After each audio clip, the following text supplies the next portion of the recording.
How to cancel Snapchat Plus subscription. Hello everyone, welcome to this channel. I'm Emily and I'm here to help you out today. So without any delay, let's get started. But first of all, make sure that your Snapchat application is updated to its latest version on your device. Now after getting updated, just go to your Snapchat application and make sure that you're logged in. Now to cancel the Snapchat Plus subscription, what you have to do is just go to your profile on the top left corner,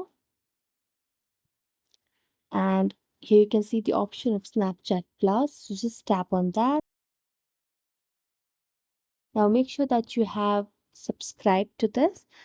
Then what you have to do is just go to manage subscription option that will be available over here. Now since this Snapchat Plus option is not available in my region, I cannot process this.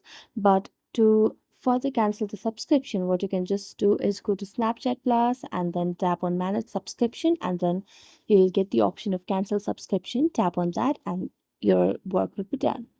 So thank you so much for watching this video. If you enjoyed it, then don't forget to like, subscribe and hit the bell notification for more updates.